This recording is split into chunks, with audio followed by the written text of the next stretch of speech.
She says she was on the phone when it happened when her son took his last breath.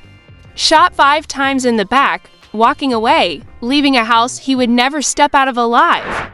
Now, the police call it self-defense, and the family of a reality TV star is right in the middle of it. Shot and killed in Gwinnett County has been identified as an Atlanta rapper.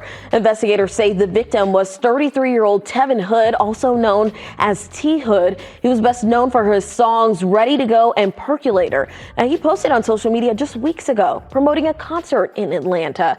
Investigators say the shooting stemmed from an argument at a house in unincorporated Snellville on Friday night. And officers say they detained a person at that home but have not yet announced any arrests.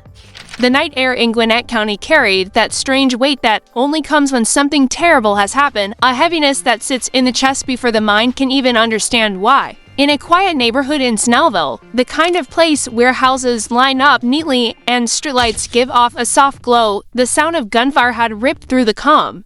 Inside one of those homes, a man known to many as T Hood, a rapper from Atlanta whose real name was Tevin Hood, was on the phone with his mother. She says she was speaking to him, hearing his voice, hearing his breath when the shots came. She swears he was leaving, the argument was over, and he was walking away. She says her boy was headed down the stairs when it happened, and that 5 bullets tore into his back, 2 more into his torso. Her voice shakes when she explains it because she says this wasn't a fight for life or some heat-of-the-moment defense. This, in her eyes, was an execution. And the part that chills her most is not just how he died, but what happened after. The people in that house, the people she believes hold the answers, didn't call the police right away. She claims hours passed before anyone picked up the phone, and by then, stories were already forming. She says a version of events had been decided, one that would be repeated to officers, one that would change the truth forever. The official word would be that T Hood had attacked, that a woman in the house, identified as Kelsey, had been injured, and that the shooter had stepped in to protect her and himself.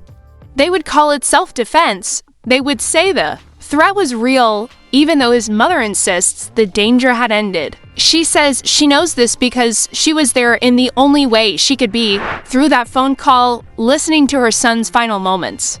And now, she believes there's more than just grief at play. She believes there is influence. She believes the shooter was tied to the family of Kirk Frost and Rasheeda, names familiar to fans of love and hip-hop. She says those names carry weight in Georgia, weight that reaches into police stations and courtrooms. She has tried to speak to detectives, but she says the calls stopped being answered.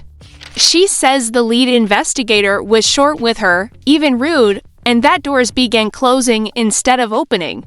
In her eyes, the system has turned away, and the case is being shaped into something it's not.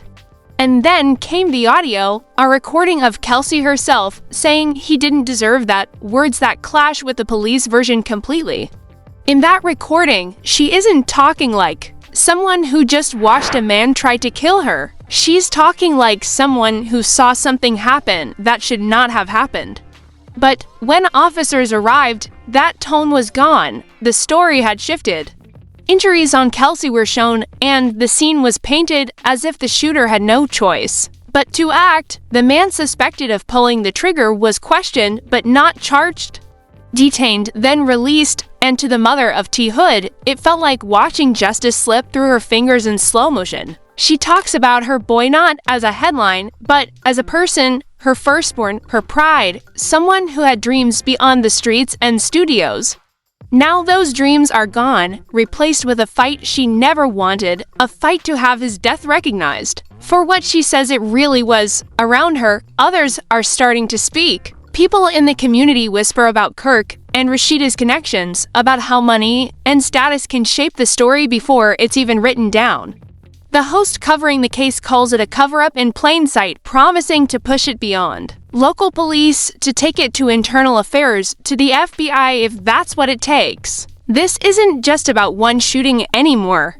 It's about whether influence can outweigh truth, whether a grieving mother can be silenced by power, and whether the last words of a dying man, heard only by her, will matter in a courtroom. or be buried under a label of self-defense that she believes was chosen long before the evidence was collected. And as the nights pass in Gwinnett County, the street where it happened looks the same, but for the people who know the story, it will never be just another quiet road again. By the next morning, the story had already started to spread, but not in the way the mother of T. Hood hoped it would. News reports came out saying that police in Gwinnett County were looking at the case as a possible act of self-defense. They wrote about a domestic disturbance, about a woman being hurt, about a man stepping in to protect her. They even mentioned that the shooter had stayed at the scene, spoken to officers, and was cooperating with the investigation. To someone who didn't know the inside details, it sounded neat, almost tidy, like a chapter that could be closed once. The paperwork was done. But to those who had been close to T. Hood, to those who had heard the mother's account, it felt like the truth was being twisted. The mother repeated her story, how she had been on the phone when it happened, how her son was leaving, how the shots had come from behind. She couldn't understand how bullets in the back could ever be called self-defense. Then came the part that kept her up at night, the delay. She says it was hours before anyone called for help, hours where his body lay in that house while conversations were happening, while a version of the story was being prepared. When the call finally went out, she believes it was already decided what police would be told. And she believes that decision came from fear, family ties, and power. In the streets of Atlanta and the surrounding areas, people began to talk in low voices about how much influence Kirk Frost and Rasheeda had built over the years. These weren't just TV personalities, they were business owners, well-connected, with relationships that stretched into the city's police circles. Whether it was true or not, the idea that their name could shift the weight of justice was spreading. And as it spread, the details around the shooting got messier. There was talk of a fight inside the house before the shooting, talk that T. Hood had put hands on someone, talk that he had fought with one of the brothers. Some said the little brother had been living there, had seen it happen, and had been beaten badly. Others said that wasn't how it went down at all. The only thing that was clear was that multiple people had been inside the house, and the only man who ended up with fatal wounds was T. Hood. His mother didn't deny that there had been tension. She didn't deny that words had been exchanged, but she stood by her claim that whatever had happened was over, that her son was leaving, that there was no need for bullets to fly. She pointed to the audio of Kelsey, the woman at the center of it all, saying he didn't deserve that, as proof that in the moments after, even she knew it had gone too far. But by the time police took statements, that tone had changed. Injuries on Kelsey were photographed. The story was reshaped into one where the shooter had acted heroically to stop a threat. And the shooter himself, whose name has been kept quiet in official channels, was let go the same night. For people watching the case, it was a clear signal that the outcome might already be decided. Still, there were those who refused to accept it. The host covering the story went live again, telling the audience that this was a textbook example of how influence works in small communities with big names. He promised to call Gwinnett County Police directly to speak to the lead detective, to demand answers about why someone could be shot in the back and the case still be labeled self-defense. He said if those calls went unanswered, the next step would be internal affairs. And if that didn't work, it would go federal, to the FBI. This wasn't just content anymore.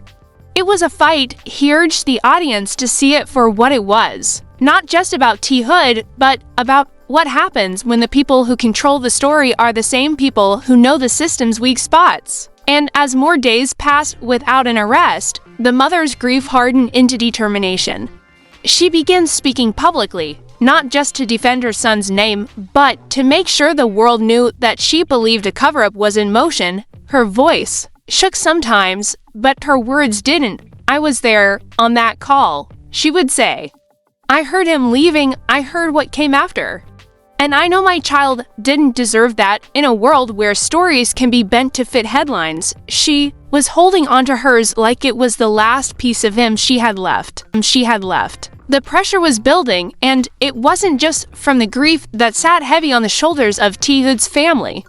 It was the kind of pressure that comes when the truth feels like it's slipping away and every hour that passes makes it harder to grab. The host covering the case went live again, his voice sharp, his words aimed straight at the system. He told his viewers this was not the time to be quiet, not the time to hope it all worked itself out. He spoke about how cases like this have been buried before, how families have been left with nothing but pain while the people responsible walk free. He reminded them that the official story didn't match the facts. A man shot 7 times, 5 of those shots in the back, while walking away. He repeated the mother's claim that she was on the phone with her son as it happened, that she heard the moments before and after. He reminded them of the leaked audio of Kelsey, where she said he didn't deserve that, a statement that didn't sound like fear of an attacker, but regret over what had been done. He told his audience that the police version, the one that painted the shooter as protecting himself and Kelsey, was a narrative that had been locked in before the investigation was even finished, and in his view, that wasn't by accident.